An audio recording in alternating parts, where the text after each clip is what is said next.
So hey guys, good evening. Welcome back to my channel in my lifestyle. I hope कि তোমরা সবাই খুব ভালো আছো আর আমিও ভালো আছি। তো আর একটা নিউ রেসিপি ভ্লগে তোমাদের সবাইকে অনেক অনেক ওয়েলকাম। আজকে আমি বানাচ্ছি হচ্ছে ক্রন স্যান্ডউইচ। এই ক্রন আর এই যে দই নিয়েছি, এই দুটো মিক্স করে আজকে একটা স্যান্ডউইচ বানাবো। এটা আমি আজকে ফার্স্ট টাইম বানাচ্ছি আর আমি আজকে ফার্স্ট টাইম খাবো।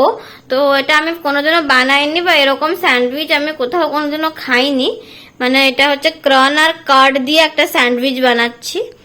তো চলো তাহলে আমি তার জন্য কি কি জিনিস নিয়েছি তোমাদের একবার দেখিয়ে দিই। এই যে এখানে নিয়েছি টমেটো কুচি, পেঁয়াজ কুচি, ধনেপাতা কুচি, আর এখানে স্যান্ডউইচ বানানোর জন্য এইরকম ব্রেড নিয়ে নিয়েছি।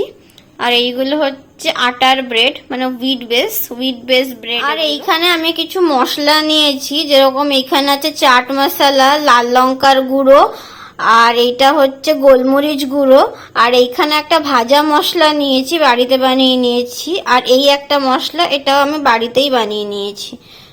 আর তার সঙ্গে নিয়েছি এখানে এই ক্রনগুলো রয়েছে, এগুলোকে আমি সেদ্ধ করব। আর এখানে রয়েছে দই, আর এই তো নুন। ব্যাস এই কটা জিনিসই নিয়েছি আমি। তো এই কটা জিনিস দিয়েই আমি আজকে ক্রন কাট স্যান্ডউইচ বানাবো। তো চলো তাহলে গাইজ রেসিপিটা আমি এখন স্টার্ট করি। আর এদিকে আমি প্রথমে বসিয়ে দিয়েছি কড়াই, আর কড়াইটা গরমও হয়ে গেছে। তো এবার আমি এর মধ্যে এরকম মগের 1 মগ জল ঢেলে দিলাম। এই যে, তো জলটা এবার কিছুক্ষণ গরম হবে, তারপরে আমি এর মধ্যে দিয়ে দেব ক্রনগুলো সেদ্ধ হওয়ার জন্য। আর ক্রনটা যে সেদ্ধ হবে, আমি জলের মধ্যে একটু হালকা করে নুন দিয়ে দিলাম, অল্প করে দিয়েছি, বেশি দিইনি। তো নুনটা দেওয়ার পরে আমি একটু নাড়িয়ে নিলাম, আর জলটা এখন প্রায় গরম হয়েও এসছে।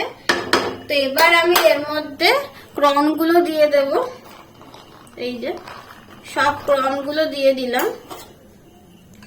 তো এটা এবার সিদ্ধ হতে কিছুক্ষণ সময় লাগবে। তো এটা এবার সিদ্ধ হোক, এই 15-20 মিনিটের মধ্যে এটা সেদ্ধ হয়ে যাবে। তো এটা এখন কিছুক্ষণ ওটা তো সিদ্ধ হচ্ছে ক্রনটা। তো আমি এখন এর মধ্যে, এই বাটিটার মধ্যে ওই স্যান্ডউইচের ভিতরে যে আমি স্টাফিংটা দেব, ক্রনের স্টাফিংটা, তার জন্য আমি এখানে ওইটা রেডি করে নেব। তো প্রথমে আমি সবার প্রথমে এই যে দইটা যে নিয়েছি, দইটা দিয়ে দেব। দইটা পুরোটা দেব না, প্রথমে কিছুটা দেব, তারপর পরে যদি আবার লাগে তারপর আবার দেব। তো প্রথমে আমি এইটুকু দই নিয়ে নিলাম। তো এবার আমি দইটাকে ভালো করে একটু ফেটিয়ে নেব। এই যে,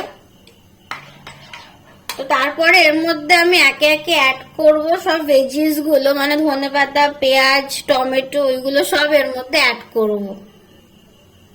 তো এই যে প্রথমে আমি পেঁয়াজ অ্যাড করে দিলাম, তারপরে ধনেপাতা কুচি অ্যাড করে দিলাম, তারপরে দেব হচ্ছে টমেটো। তো সবকিছু দিয়ে এবার আমি এগুলোকে মিক্স করবো একসাথে। এইভাবে সবকিছু একসাথে ভালো করে মিক্স করে নেব। তো এই যে এইগুলোকে আমি এইভাবে মিক্স করে নিয়েছি। এবার আমি এই মশলাগুলো সব দিয়ে দেবো একসাথে, যা মশলা নিয়েছিলাম। আর মশলার সাথে অ্যাড করব হচ্ছে অল্প করে নুন, বেশি নুন দেব না, অল্প করে একটু নুন অ্যাড করে দিলাম। তো এবার আবার এগুলোকে সব একসাথে ভালো করে এইভাবে মিক্স করে নেব। তারপরে এখন তো ক্রনটা সেদ্ধ হচ্ছে। তো ক্রনটা সেদ্ধ হয়ে গেলে আমি সবার লাস্টে এর মধ্যে ক্রনটা অ্যাড করে দেবো।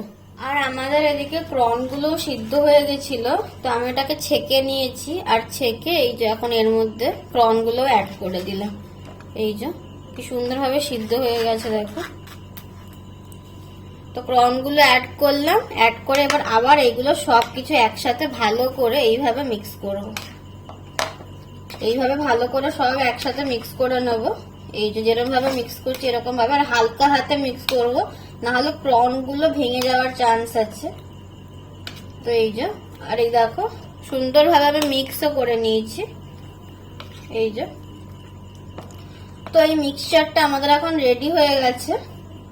এই যে, তো এবার আমি ওই ব্রেড গুলোর ওপরে এইগুলো দিয়ে তারপরে আমি ওটাকে একটু টোস্ট করে নেব। তো এই যে এখানে এই রইল ব্রেড, আর এখানে এই যে এই মিক্সচারটা, এই যে তো এবার আমরা এই মিক্সচারটা এর মধ্যে অ্যাড করে নেব। তো এই যে এরকম একটা প্লেটের মধ্যে আমি এই যে একটা ব্রেড দিয়ে নিলাম, আর তারপরে আমি এই যে মিক্সচারটা বানিয়েছিলাম এই মিক্সচারটা এরকম ভাবে হালকা হাত দিয়ে ছড়িয়ে ছড়িয়ে দিয়ে দেব। এই যে অল্প করেই দেব, বেশি দেব না, না হলে টোস্ট যখন করব তখন বেরিয়ে আসবে। তো এই যে দিয়ে দিলাম। এবার এর উপরে এইরকম আর একটা ব্রেড এইভাবে চাপা দিয়ে দেব। তো এই যে আমাদের একটা রেডি হয়ে গেছে, এটা এখন সাইডে করে রেখে দেবো। এইভাবে আমি আরেকটা করে নেব। এই যে আবার আমি আরেকটা ব্রেড নিয়ে নিয়েছি, তার উপরে এইভাবে মিক্সচারটা দিয়ে দিলাম। এইভাবে আমি একটু স্প্রেড করে করে দেব যাতে সব দিকে একদম ফুল হয়ে যায়। এই যে এইভাবে দিয়ে নিয়েছি, এর উপরে আবার আরেকটা এইভাবে চাপা দিয়ে নিলাম। এইরকম ভাবে আমি বাকি সবগুলো এরকম ভাবে আমি করে নিচ্ছি। আর এই যে এইভাবে আমি 4টে স্যান্ডউইচ রেডি করে নিয়েছি। তো এবার আমি এটাকে টোস্ট করব। তো চলো তাহলে এখন টোস্ট করে নিই। তো আমি এবার এইগুলোকে এই যে টোস্টারগুলোকে এইভাবে আমি তেল লাগিয়ে নিচ্ছি, যার মধ্যে আমি স্যান্ডউইচটা বানাবো। তো এইগুলোকে আমি ভালো করে তেল লাগিয়ে নেবো এইভাবে। না, বেশি করে তেল না লাগালে লেগে যাওয়ার চান্স আছে। তো এই যে এইভাবে তেল লাগিয়ে নিলাম। তো এবার আমি এর মধ্যে স্যান্ডউইচ গুলো দেব। এই যে এর উপরে এইভাবে স্যান্ডউইচ গুলো দিয়ে নিলাম, আর তার উপরে আরেকটু আমি তেল ব্রাশ করে নেব। এই যে তারপরে এইটা এইভাবে দিয়ে দিলাম।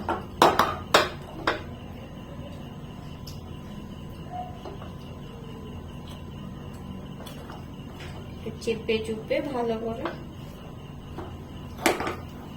দিয়ে এটাকে এইভাবে লক করে দেব। তো এই যে এইদিকে গ্যাসও ধরিয়ে নিয়েছি, আর এটাকে এইভাবে বসিয়ে দিলাম। বেশি না, 2 থেকে 3 মিনিট লাগবে। তো 30 সেকেন্ড পর পর এরকম উল্টে পাল্টে দেব। তো এটা এখন হোক কিছুক্ষণ।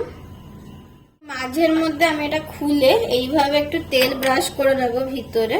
এই যে, আর আমি তেল ব্রাশটা এই জন্য করছি বেশি করে, যাতে এই যে ব্রেডটা এটার মধ্যে না লেগে যায়, কারণ লেগে গেলে একদম ভালো হবে না। তো এটা এখন প্রায় হয়েই এসছে।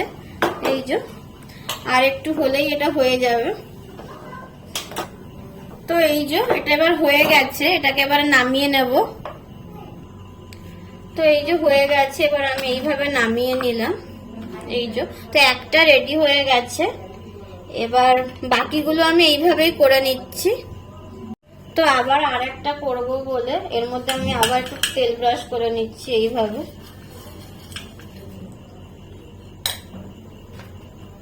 তো এই যে তেল ব্রাশ করার পরে এইভাবে দিয়ে নিলাম, তারপরে আবার এটাকে বন্ধ করে দিচ্ছি। তো এই যে বন্ধ করে আবার এটাকে এইভাবে গ্যাসে চাপিয়ে দিচ্ছি। তো এই যে এইদিকে আর একটা টোস্ট হচ্ছে। তো এইভাবে আমি বাকি সব স্যান্ডউইচ যতগুলো বাকি আছে সবগুলো আমি এইভাবে করে নিচ্ছি। আর এদিকে এই যে আর একটাও পুরো রেডি হয়ে গেছে, এটাকে এই যে এইভাবে আবার নামিয়ে নিলাম। এই যে এইভাবে একটু কড়া করে ভেজে নিয়েছি, কড়া করে ভাজলে খেতেও বেশ ভালো লাগে। আর এই যে এইদিকে আমার সব স্যান্ডউইচ রেডি হয়ে গেছে, আর আমি স্যান্ডউইচটাকে এইভাবে মাঝখান থেকে কেটে নিয়েছি। এই যে দেখো মাঝখানের পোর্শনটা কত সুন্দর লাগছে। তো তোমাদের আজকের এই রেসিপিটা কেমন লাগলো আমাকে কমেন্ট করে জানিও। যদি তোমাদের ভালো লেগে থাকে অবশ্যই একটা লাইক, শেয়ার, সাবস্ক্রাইব, কমেন্ট করে দেবে। দেখা হচ্ছে তোমাদের সঙ্গে পরের ব্লগে। সবাইকে টাটা, সবাই খুব ভালো থেকো আর সুস্থ থেকো।